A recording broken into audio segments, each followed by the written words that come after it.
Salut à tous les passionnés d'actu, les curieux du système, et bienvenue à vous, chers abonnés, sur votre chaîne préférée, Maurice Info. Aujourd'hui, on ne va pas vous parler de la météo, mais d'une pluie de privilèges qui tombe sur certains, pendant que nous, on compte nos sous pour faire le plein. On va plonger ensemble dans le dossier qui fait vrombir toute l'île. L'affaire de l'Audi Q5 d'Air Mauritius. Au menu, comment transformer, par la magie du trafic d'influence, une voiture de luxe à 750 000 roupies en un petit cadeau soldé à 200 000? C'est mieux que les soldes de fin d'année, non? On va décortiquer comment un senior manager et sa compagne ont réussi ce tour de passe-passe. Financier qui ferait pâlir d'envie n'importe quel magicien. Mais avant de faire chauffer le moteur de l'info, vous connaissez la chanson. Donnez-nous un petit pouce bleu bien musclé pour encourager notre travail indépendant. Et si vous n'êtes pas encore de la famille, abonnez-vous et activez la cloche. C'est gratuit et ça vous permet de rester scotché à toutes les mises à jour de notre petite perle de l'océan Indien. Vous êtes installés, on a mis le plein, les ceintures sont attachées. Alors si tout ça est prêt, on décolle tout de suite. Alors que l'île Maurice fait face à des défis économiques majeurs et que le coût de la vie reste une préoccupation centrale. Pour chaque foyer mauricien, une affaire de privilèges. Un douce et de trafic d'influence vient jeter une ombre sur la gestion de notre compagnie nationale, Air Mauritius MK.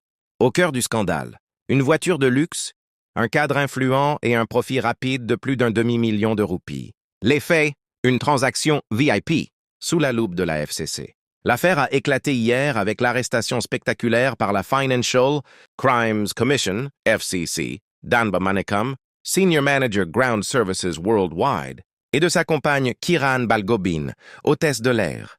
Le nœud du problème réside dans l'achat d'une Audi Q5. Ce véhicule de prestige n'était pas n'importe quel SUV. Il appartenait à la flotte d'Air Mauritius et servait exclusivement au transport des passagers de haut rang entre la piste et le prestigieux Jet Prime Lounge.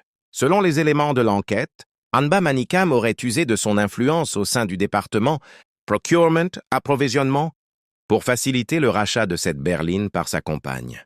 L'opération est mathématiquement choquante. Valeur réelle estimée, RS 750 000. Prix payé par le couple, RS 200 000. Revendu immédiatement après à RS 700 000.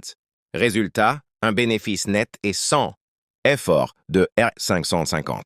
0,0. Pour un Mauricien, moyen touchant le salaire minimum, cela représente des années de travail harné, mais pour ce couple, il n'aura fallu qu'une signature au bon endroit.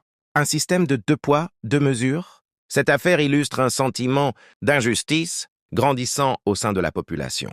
Pendant que le Mauricien lambda doit justifier chaque roupie pour un emprunt ou pour l'achat d'un simple véhicule, d'occasion lourdement taxée, certains cadres de haut niveau semblent naviguer dans un système parallèle de privilèges. Le parcours d'Anba Manikam est d'ailleurs révélateur. Ayant gravi les échelons sous différentes directions, il a connu une ascension fulgurante, passant de simple officier d'enregistrement dans les années 90 à des postes de haute direction. Mais cette ascension s'est accompagnée de zones d'ombre.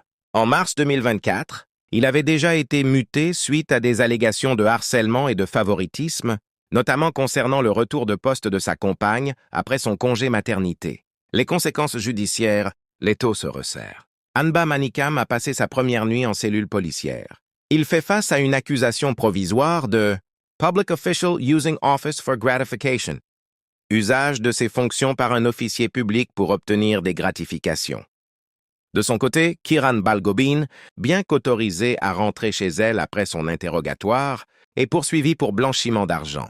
Le couple doit comparaître devant le tribunal de Port-Louis ce jeudi. Analyse.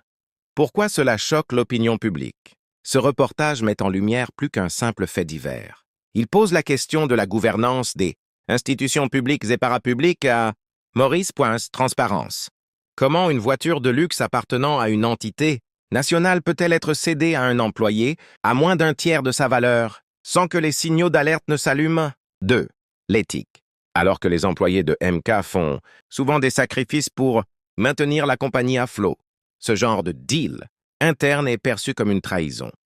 Le rôle de la FCC, cette intervention musclée de la nouvelle commission contre les crimes financiers montre une volonté de s'attaquer au népotisme institutionnalisé, un mal que de nombreux Mauriciens dénoncent sur les réseaux sociaux et dans les rues. Conclusion. L'affaire de l'Audi Q5 n'est peut-être que la partie émergée de l'iceberg. Elle nous rappelle que dans une démocratie moderne, la gestion des biens publics ne doit pas être un self-service pour ceux qui détiennent une parcelle de pouvoir.